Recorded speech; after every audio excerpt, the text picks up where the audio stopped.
শ্রী শ্রী ঠাকুরের চরণে আমি অন্তরে প্রণাম জানাচ্ছি।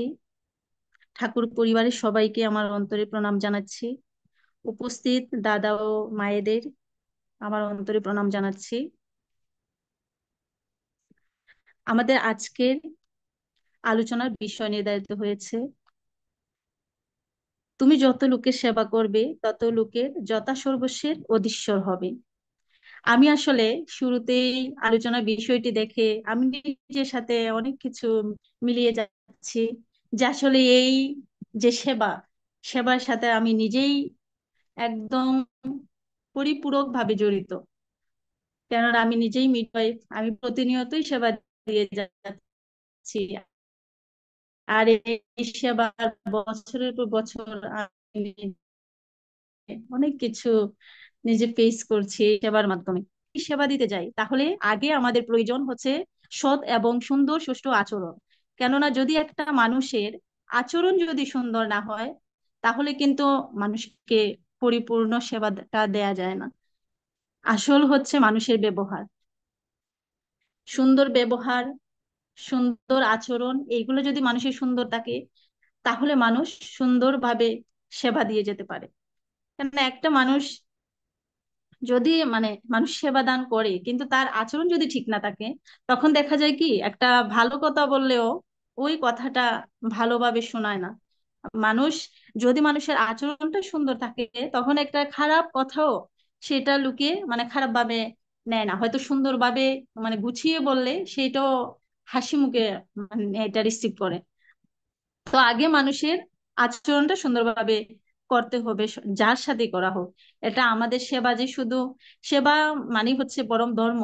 আর সেবা যে শুধু স্বাস্থ্য ক্ষেত্রেই দেয়া লাগবে এমন না, প্রত্যেকটা জায়গায় জায়গায় প্রতিটা পদে পদেই সেবা দান করা যায়। হয়তো কাউকে সাহায্য করার মাধ্যমে, হয়তো কাউকে কেউ যে কোনো পরিস্থিতিতে যেভাবেই, যেই জায়গায় যেভাবে সেবাটা দান করা যায় ওইভাবেই কিন্তু একটা মানুষকে সেবা করা যায়। তো আমরা যেই সময় আসলে প্রতিনিয়ত সেবা দিয়ে যাই, আমরা গর্ভবতী এমন একটা সময় আমরা মাকে সেবা দিই যে গর্ভকালীন সময় থেকে একদম তার নর্মাল ডেলিভারি পর্যন্ত প্রতিনিয়তই আমি এটা দেখি যে, জানি না এটা হয়তো ঠাকুর প্রদত্ত, কেননা আমি কখনোই কারোর সাথে খারাপ ব্যবহার কখনোই করতে পারি না, বা আমি করতে চাইও না। যে আমি সেবা দান করি, অবশ্যই আমি তাকে নর্মাল ভাবে বলবো, প্রত্যেকটা কথা আমি সুন্দরভাবে বুঝাবো। সেই ক্ষেত্রে কি হয়, রোগীর মানুষরা আমার প্রতি কেমন যেন একটা সিম্পেথি হয়ে পড়ে, যে আসলে একজন আপু বলে সম্বোধন করে, কেউ ম্যাডাম বলে, যে যেভাবে সম্বোধন করতে পারে। যেহেতু আমরা গ্রাম অঞ্চলে আমরা সেবাটা দান করি, তো কে কিভাবে বললো আসলে প্রত্যেকটা বিষয় বিবেচনা করা যায় না। কেউ হয়তো আপু বললো, যে আপু বললো দেখে মাইন্ড করলাম, এমন না, সে হয়তো বুঝে না, সেই জন্য এইভাবে সম্বোধন করে। তখন তারা অনেক সুন্দর করে বলে যে আসলে ম্যাডাম আপনি এত সুন্দর করে বলছেন না, আপনি এত সুন্দর করে বুঝান, আমরা সহজেই বুঝে যাই, এরকম করে সেবা অন্যরা দেয় না, এভাবে বলে যে আসলে আপনি অন্যরা এইভাবে সুন্দর করে বুঝায় না। তখন আমি বলি যে সবার আসলে আচরণ সবাই তো বুঝায়, কিন্তু এক একজনের বোঝানোর হয়তো ধরনটা এক এক রকম, সবাই ভালো। দেখা যায় আমার ডিউটি মানে নিজের সম্পর্কে আসলে বলা ঠিক না, কিন্তু এই আলোচনা প্রেক্ষিতে এইগুলো উঠে আসতেছে। যে বিকেল বেলা দেখা যায় আমার ডিউটি 8টার সময় শেষ, কিন্তু একটা রুগী থাকলো যার রাতে ডেলিভারি হবে, ওনারা বারবারই বলে যে ম্যাডাম আপনি কি চলে যাবেন, আপনার নাম্বারটা দিয়ে গেলাম, আমরা যদি 10টার দিকে আপনাকে আবার কল দিই আপনি কি আসবেন? তখন হয়তো বুঝিয়ে বলি যে পরে আসলে আমাদের আসা হয় না। আবার সকালবেলা যদি ওই দিনই আমার পরের দিন সকাল ডিউটি থাকে, গেলে বলে যে আপনাকে অনেক আমরা মনে করছি, শুধু অপেক্ষা করতেছি কখন 8টা বাজবে আপনি আবার আসবেন। তো এটা হচ্ছে পরম পাওয়া, মানে নিজের আচরণ বা নিজের সেবার মাধ্যমে মানুষের কাছ থেকে যে পাওয়া। ওই যে এখানে ঠাকুর বলেছেন যে, যদি তুমি যত লোকের সেবা করবে তত লোকের যথা সর্বস্বের অধীশ্বর হবে। আর আমাদের প্রিয়া মা বলেই গেছেন যে যথা সর্বস্বের আসলেই অর্থটা কি। তো আমরা আসলেই যথা সর্বস্বের যে সবকিছু সম্পদ পেয়ে গেলাম তেমন না, কিন্তু মানুষের যে মন থেকে অন্তর থেকে একটি মানুষের যে ভালোবাসাটা, সেটাই আসলে আমাদের জীবনের পরম পাওয়া।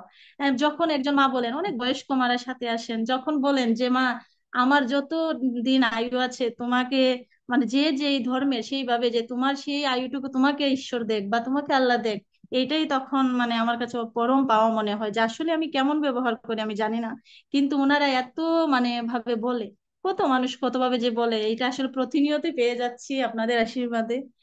তো ঠাকুরের এই যে আলোচনার যে বিষয়টা আসলে আমার মানে অন্তরের সাথে একদম মিশে গেছে, যে আসলেই তুমি যত লোকের সেবা করবে বা সেইটা যদি সঠিকভাবে সুন্দর পন্থায় হয়, তাহলে অবশ্যই তত লোকের যথা সর্বস্ব অধীশ্বর অবশ্যই হওয়া যায়। আমরা যারা আছি, যে যেভাবেই আছি, অবশ্যই সুন্দর ব্যবহার করার চেষ্টা করব, সুন্দর আচরণে মানে শুধু যে নিজের নিজের মানে সেবা ক্ষেত্রে আমি আছি তেমন না। যদি আমরা যে পাড়া প্রতিবেশী প্রত্যেকটা জায়গা যদি আমরা সুন্দর আচরণ করি, যারা সেইভাবে চলেন বা আপনারা আছেন সবাই বুঝবেন যে আসলে সুন্দর আচরণ করলে মানে সবাই ভালো বলে। প্রত্যেকটা জায়গায় নিজের সুনামটা অর্জন করা যায়, প্রত্যেকের সাথে ভালোভাবে মিশে চলা যায়, এইটাই হচ্ছে আমাদের ঠাকুরের কাছ থেকে পরম পাওয়া, নিজের আচরণের মাধ্যমে বা নিজের যে চলাফেরা সবকিছুর দিক থেকে এটা আমাদের পরম পাওয়া। যাই হোক, আমি এত বুঝি না, আমি আলোচনা মানে করতেই চাই না, আমি ওইভাবে আলোচনা করতে পারি না বেদায়, তো আমি যতটুকু বুঝেছি ততটুকুই বলেছি। আর আসলে আমরা সবাই তো জানি যে জীব সেবা মানে কি, ঈশ্বর সেবা।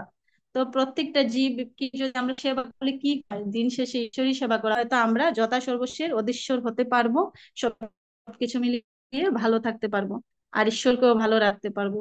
তো আমার আলোচনার দীর্ঘায়িত করছি না, সবাই ক্ষমা সুন্দর দৃষ্টিতে দেখবেন। সবাইকে জানাচ্ছি আবারও আনন্দিত জয়গুরু। জয়গুরু। আসলে বলতেই হয় উমাশঙ্কর দাদা, আমাদের সম্পর্কমণি কিন্তু ওই যে একটা হসপিটালে আছেন, সরকারি হসপিটালে, জামালগঞ্জ হসপিটালে। এবং উনি আপনার ওই যে মাতৃত্বকালীন যে বিষয়গুলো নিয়ে, বিশেষ করে মায়েদের ডেলিভারির দায়িত্বে আছেন। এই কারণে আসলে ওনার কর্মের মধ্যে অনেক পুণ্য আছে। এবং এই পুণ্যটা ওনাকে, উনি যদি ধরে রাখেন, ওনারা ওনার মাধ্যমে, ওনার কথাবার্তা, আহ, ব্যবহার, আচার আচরণ এবং ওনার কর্ম, এই আর কি বিষয়টা। আজকের আলোচনার বিষয়বস্তুর সাথে আমাদের সম্পর্ক মামনির মানে সেবার বিষয়টা নিহিত আছে, তাই জিনিসটা বললাম আর কি। এই হচ্ছে বিষয়। একদম খুব ভালো আগে আপনি নির্বাচন করেছেন। আগে আমার আমার মাথায় ছিল না এটা, নাহলে আমি ওনাকে আপনাকে বলতাম যে শম্পা মামুনিকে বলুন বলতে, উনি তো সেবার কাজেই আছেন, নার্সিং করা, হসপিটালে আছেন। আসলে ওনাদের ব্যবহারের উপরে, ওনাদের সেবার উপরে কিন্তু রোগীদের রোগটা অনেকটা সুস্থতা বোধ করে।